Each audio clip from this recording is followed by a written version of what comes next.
Hello everybody. In this video, we will discuss about elements of culture. After watching this video, you will be able to discuss elements of culture in international business environment. What is culture? Let us see an example. In Indian culture, we greet everyone with folded hands or saying Namaste. Americans celebrate a holiday called Thanksgiving, which is part of their culture and not found in other countries. African countries have their own rich culture which differs in accordance with the tribes across the African continent. Now that we have seen the example, let us explore the concept in detail. Culture can broadly be described as the social heritage of a sect, organized community, or colony. Culture includes all the learned and shared internal or external assumptions, beliefs, knowledge, norms, and values as well as attitudes, behavior, dress, and language.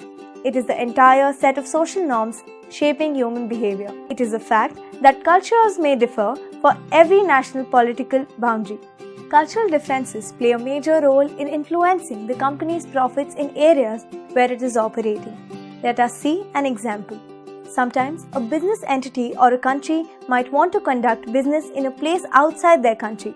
At that time, it is very important to consider cultural differences between the home country and the foreign country.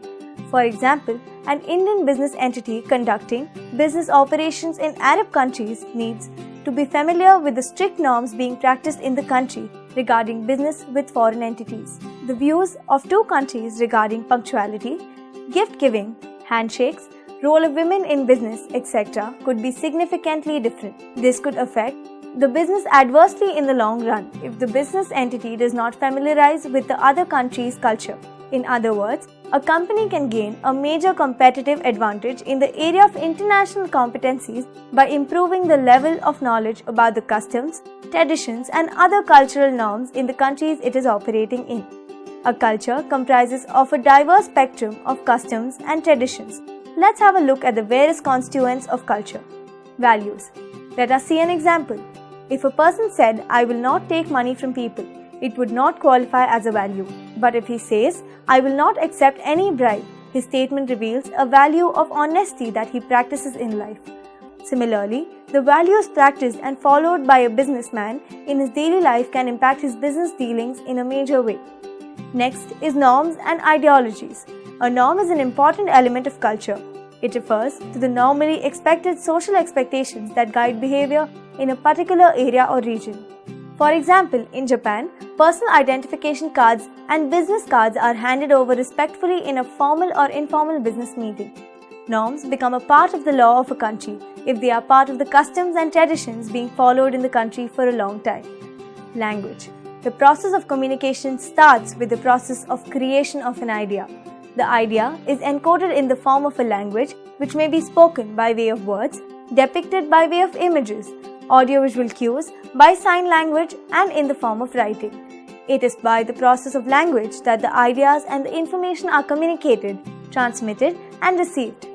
Social structure. Social structure refers to a varied pattern of dealings among individuals and groups. These relationships or groups are formed to enhance the functioning of society in a better way. Individualism is a social theory where freedom of action for each individual is given preference over collective control. Collectivism is the step to which individuals are combined into groups. In collectivist societies, since the time of birth, people are united to strong, cohesive in-groups. The groups promise protection of the individual as a whole, once united by the group in the society. For example, in India, the joint family system has been into practice since years. Customs and traditions. Customs and traditions affect and guide each aspect of our behavior. This may be formal or informal in nature and vary from place to place. Customs and traditions develop over a long period of time, shaping up from the beliefs and lifestyles of the people as a whole. They also tend to shift, evolve, change, and disappear with the progress of time. Customs and traditions are an important part of evolutionary process and social behavior of humankind. If we consider the example of Indian culture, we have the custom of fasting for a given period of time in order to appease gods. Education. Education is the formal and informal process of learning, unlearning, relearning, and exchange of skills, ideas, beliefs, and attitudes. Education is also the reception of knowledge of a particular academic subject or subjects of general, specific, or technical nature in that particular field of study. Religion. A religion is a system of behavior, beliefs, and practices followed and adhered to since a long time in a particular area. From a business context, religion plays a huge role while conducting international business. For example, some religions may ask that their followers practice complete abstinence from alcohol.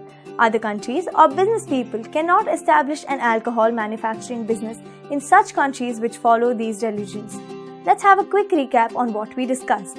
In this video, we learnt that the definition of culture across the globe helps us to analyze the different cultures adapted by different nations and how it influences international business.